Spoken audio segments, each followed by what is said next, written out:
First of all, I just want to give you an update on Cook. Found out good news. He's stable.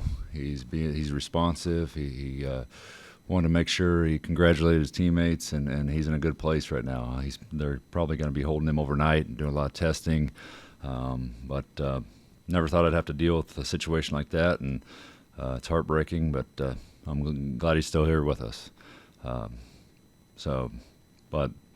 on to the game. Credit George Mason.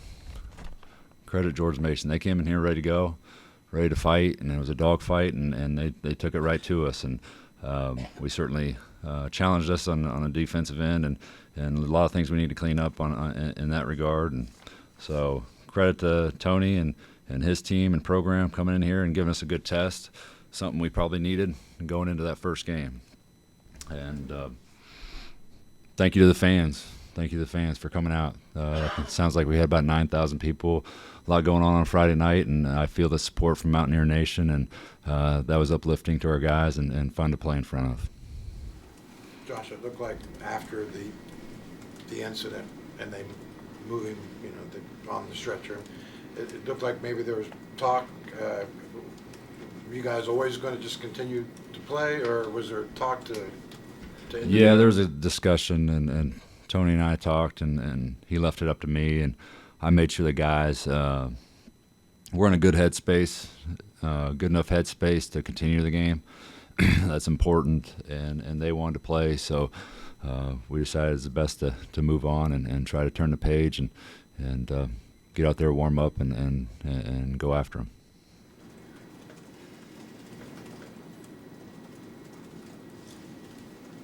What changed on the court after that incident? It seemed like maybe a little bit more fire and obviously some better execution. I don't know. We kind of. I had to kind of force the issue with Jesse. I wanted to do as much as I can to get everybody involved, and sometimes he just keep riding that horse, wear him down, and we have lack of depth at the big, so that's concerning to me, and it's a charity exhibition game, but ultimately I wanted to win, so I went to Jesse and I kept forcing that issue, and he handled it well and kept fighting and got us the win. The closing minutes there, I was talking, like, it almost seemed like he was like a closer in a baseball kind of a situation. I mean, is that like, he said that could be anyone on any given night, but I mean, can he be that closing kind of guy for you? Yeah, we got to keep him on the floor. I mean, I said at halftime, that's as a coach with this team, it's my worst nightmare to have my two bigs with foul trouble. And we hadn't ran a lot of those lineups out there before, and we had to go small. We even went Quinn at the 5. We've never done that in practice.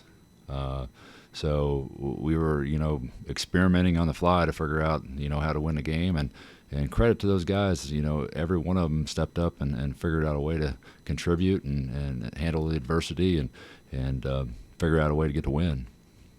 Josh, where you sat for so long, you could refer to any number of things in the past to get you a point of reference for how to move forward on something, but the A-Cook thing, are you just winging it there? Are you just being a human instead of a coach? How are you organizing? Say that again. I'm sorry, I didn't hear you. How are you getting, what experience do you draw on, or what lessons do you just try to get back on the court after the Cook thing?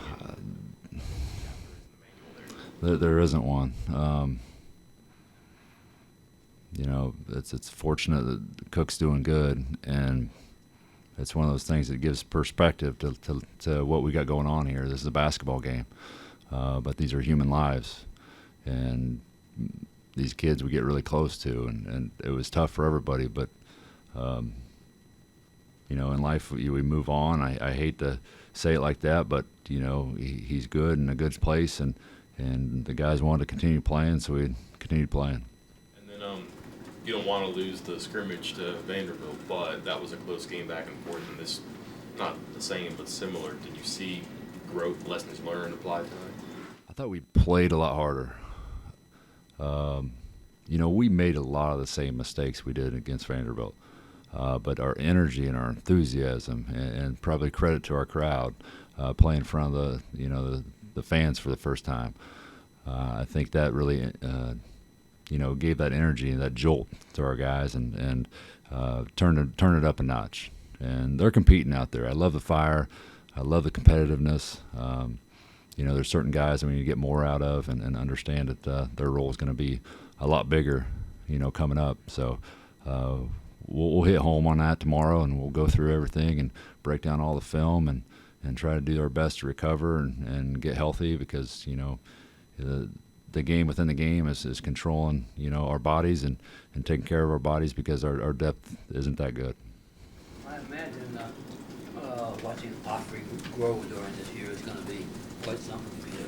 Yeah, he's a special kid. He really is, and a special basketball player. He's got one of the best basketball IQs that I've seen as a freshman, and he competes. He competes, and the questions he asks, sometimes I don't understand what he's saying, but once I figure it out, they're really good questions. So we're working through that and getting that language barrier broken down. But in the heat of the moment, sometimes I don't know what he's asking, but we get it figured out one way or another. You had to sit down with him about what's going on back home and where he is. And Yeah, I check with him every day and make sure he's in a good mental headspace. It is a lot for him. His family's safe. He's got one older sister that is with the family, but they're in northern Israel, so it's not quite as intense in northern Israel. But yeah, it's one of those challenges, keeping everybody level-headed and in a good mind space. And that's a challenge I have with Ofri, with his situation that's going on, and a challenge I have with Raekwon, and trying to keep him positive and optimistic. And there's a lot going on and a lot of challenges we have to navigate, but that's life. Coach, a new blocking foul kind of came into play tonight with the charge and how they're going to call that this season. Is that going to take some getting used to for the refs and the players?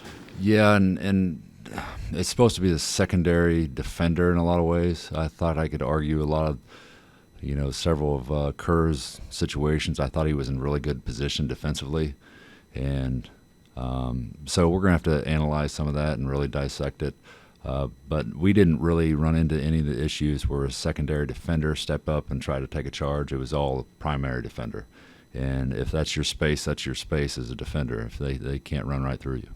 The one with Seth at midcourt also kind of, it looked like that would have been a charge in most years. I guess. Yeah, and I argued that too. I felt like he was there. He had 2 feet planted and plenty of space, and he just ran right through him. And I think we're going to have to figure out a happy medium. And I know they said they analyzed like 100 block charges last year, and 96 of the 100 were wouldn't have been a charge. So we really got to look at that, and I think sometimes the officials are just going to err on the side of it's always a block. And we got to figure out where that is, especially with a primary defender. Josh, going back to Ofri, that's such a unique recruitment because of his location and his background, but also like you kind of needed somebody that could play, but also was young. I think is what you were looking for too. And you can't see him like get hands on him and work with him and like scout him in person, but like were you asking certain questions, looking for certain things to say yes? No, we watched a lot of film on him, and that's the only way we could evaluate him. This summer there were a lot of challenges to navigate, and certainly filling our roster was one of the big ones. So you kind of had to take a leap of faith with some guys, and I really didn't think with his size when he came in he'd be as effective as he is. But he's so active, and he's got such a great high IQ basketball-wise that he can make up for a lot of mistakes. And no, I've been so pleasantly surprised with him, and he keeps coming in every day and competing, and he's a great teammate and a great kid to be around. You get into halftime tonight, and obviously you guys are down a few points, but Jesse's in foul trouble, but he also doesn't have a rebound at halftime. Kerr doesn't have an assist at halftime.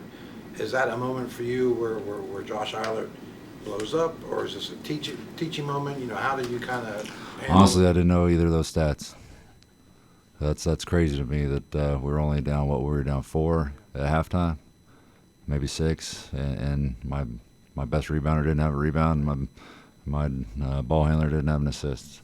and credit to them. I mean, they threw us off. They threw that 2-2-1 out there, and when we scouted them, their zone immediately turned man, and we didn't work on as much zone offense this week, and they slowed us down, and we weren't quite prepared in that regard to attack what they threw at us. So we were a little bit discombobulated in that regard. So credit to them and trying to figure out a way to throw us off, and they certainly did that. What'd you like most offensively? I thought for the most part our ball movement was pretty good. We still need to really hound our spacing. There's several times, we drive downhill and our guys aren't in the right spot. And I talk about it all the time with them in terms of trust. You got to trust your teammates going to be in the right position. So we got to get to the right position and the right spacing. I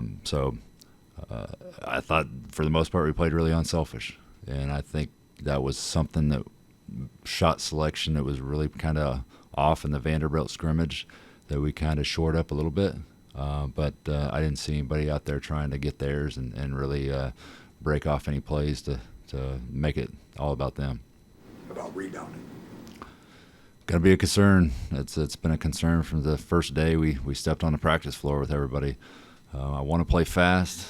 I want to get down the floor. I want to get easy buckets, but not to the detriment of giving up a offensive rebound because people were just leaking out, and we got to fix that.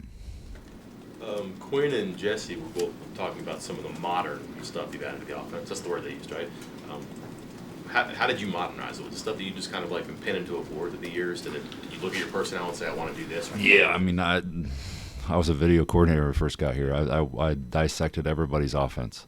And so I took a lot of mental notes on what I want to do. And, I became a head coach. And certainly the playbook that I have in place, I mean, we sit down, Deshaun and I, and he brought a lot to the table in terms of offensive ideas. And, we get a playbook that's pretty thick, but we're probably only a third through it because, college athletes don't pick up everything. It takes some time. Everybody's starting from scratch.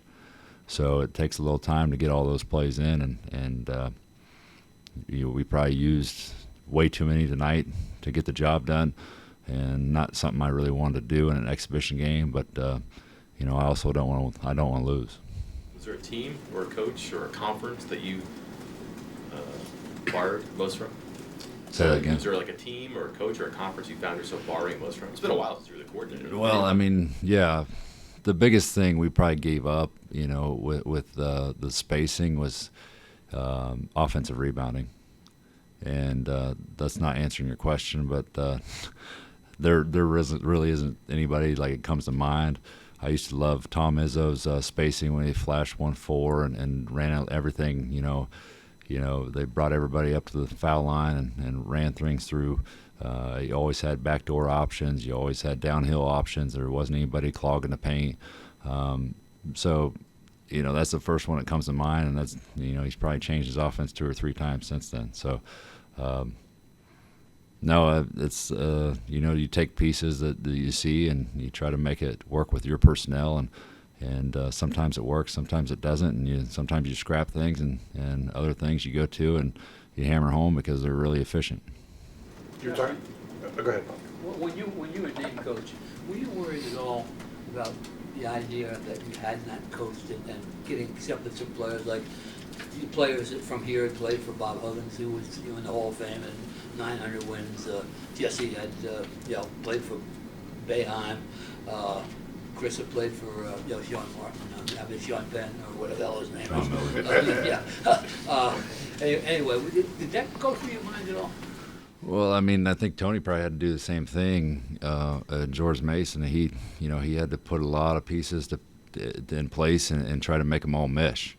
And chemistry is certainly one I wanted to hammer home and make sure people know how to play off each other. And it's a long season. We're not quite there by any means, but when you bring so many different personalities and so many different talents together and try to some of these guys have played for Jesse played for Boeheim for 4 years. So a lot of things that he did is ingrained in him. So trying to figure out how we use him and get some of those things out of his game, and it's a challenge. is a challenge every day, and getting everybody on the same page and locked in to do what we need to do, because it only takes one or two guys breaking an offense or breaking a defense, and you got somebody going downhill and right at the rim. Coach, going back to Kerr, he obviously played better in the second half. Still finished with 4 fouls, had a couple turnovers. Like, what was your quick evaluation of him running the show out there for you tonight? He did great. I know there's a lot more to Kerr than he probably showed tonight. He's a competitor. There's some fire there. There's some fire there with Quinn. But I'm going to lean on Kerr a lot. He's an in-game type of player, coach, so he can see things on the floor that a lot of point guards might not, and he can call sets that we've already ran and run them, and I don't have to worry that people aren't going to be in the right spot. He's going to try to get them there. Coach, thank you. Thank you.